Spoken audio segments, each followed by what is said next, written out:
I got married after 3 weeks. Meeting my husband, I knew he was the one.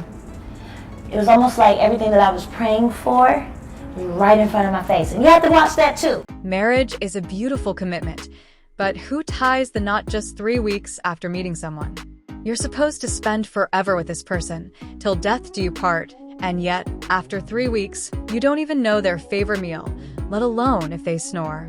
No wonder rumors are flying that Fantasia Barrino was chasing after Kendall like he owed her money. People say she wanted that marriage life so badly that she practically begged Kendall to put a ring on it. Fast forward, and their intense connection reportedly led them to financial ruin, dead broke and toxic to each other. According to the official story, Fantasia was out with her friends for a night of fun when one of Kendall's drunk buddies tried to get them to join him and Kendall. Initially, Fantasia wasn't interested until Kendall showed up. From that moment, she was hooked. They exchanged numbers and spent the night talking on the phone, building an immediate connection. Things escalated when Fantasia reached out again to hang out. Kendall, being honest, told her all about his past and admitted he wasn't looking for anything serious. He wanted to focus on building his business. Respectfully, this should have been the end of it, but Fantasia assured him she was fine with that. Soon after, she invited him to her birthday party. He come up to you and just started a conversation? No. He didn't. His friend came up trying to flirt. His friend was trying to holler hard, and I was like, please, somebody get him away from me. Go away. Yeah, they were sloppy drunk. He was. And I told my girls, I was like, yo, let's roll. And he comes down like, yo, I just want to say, I don't want what they're doing and how they acting to reflect on the whole crew. Y'all are more than welcome to stay, da-da-da-da-da, buy your drink or whatever if you want to. But I just want to let y'all know, like, everybody that's with them ain't like that. And that's when I was like, dang, he fine. I'll stay, let's stay. And we talked about it. Party in DC, and the whirlwind continued. Child, that's not even the whole story. Listen to He was my dude. He was my boyfriend that night. this. Fantasia practically started a relationship with Kendall based on her own assumptions, and it didn't take long at all. From their very first interaction, it's like she decided in her mind that he was the one, even though Kendall was upfront about not wanting anything serious. Instead of stepping back, she dove right in, thinking she could make it work regardless of his feelings or intentions. The way she quickly transitioned from casual talks to pursuing him is a testament to how fast she built this relationship in her head. Sometimes assumptions and rushing can lead to trouble, and honey, this situation seems to have been a prime example. It seems like Fantasia had no idea people would later dig up her old interview clips, unintentionally revealing how she openly chased after Kendall.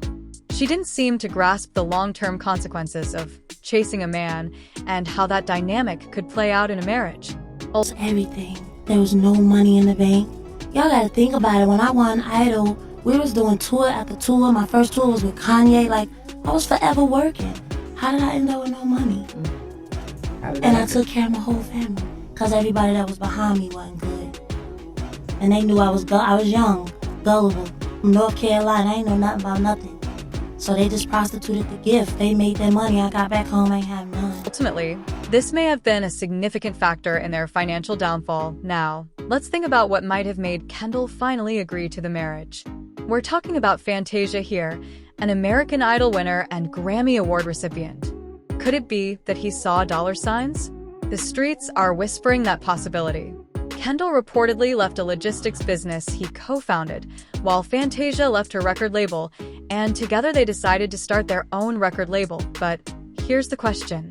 Why didn't Kendall stick to what he knew, logistics? That was his area of expertise. Fantasia, on the other hand, should have recognized that talent alone doesn't translate into successfully. Song on my album called So Blue. And So Blue came about because I went back to that situation. I had just lost my grandmother. And I think at that time I was angry and he wasn't there when I wanted him to be there or quick enough when I wanted him to be there. So I went on social media and just put it out there and I'm upset and angry and he left for 6 months. Running a label. A record label requires significant resources, expertise, and connections to get an artist on the map, even if they take a lion's share in return. According to Fantasia, she felt like her previous label wasn't doing enough and wasting her talent. But stepping away to start a label with little experience was a major gamble, and sadly, it seems it didn't pay off. Let me tell y'all something. Leaving a label because you feel used might seem like taking control, but it often leads to even more frustration. Just look at artists like Keisha Cole, Sierra, and Tamar Braxton. When they left their labels to go independent, they felt the sting. Their mainstream exposure and commercial success took a massive hit. Fantasia faced the same struggle. You can't tell me her finances weren't affected by this decision. And to make matters worse, she was carrying the entire family on her back. The workload was completely one-sided. Now, tell me, how could this not cause tension at home? Reports say the money troubles were at the root of it all. Fantasia and Kendall were constantly fighting because they were broke. Like, broke. To add fuel to the fire, it's said that Kendall started ignoring his wife because the bag wasn't coming in like it used to. When financial pressure sets in, it can test even the strongest of relationships, and this one was no exception. But honestly, I'm not even mad at Kendall.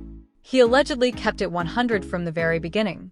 Fantasia can't claim she didn't know about his past, his struggles with substances, alcohol, and sex, along with his legal troubles, like an assault conviction and being arrested for failure to pay child support. That's all public record, and she still decided to move forward, and you know the people of the internet had plenty to say about it. One user commented, "Asterisk, if a woman chases after a man, she chases him for the rest of the relationship." Asterisk, another said, "Asterisk, don't ever let a man tell you he doesn't want you twice, and never speak for him. You'll be embarrassed." Asterisk, and then there's the blunt truth. Asterisk, marrying someone after knowing them for 3 weeks is crazy. It's giving, she can't be alone. Now, I want to hear your thoughts on this. Did Fantasia really rush into this relationship without thinking it through? Or did Kendall play her despite being upfront about his intentions? Drop your thoughts in the comments below.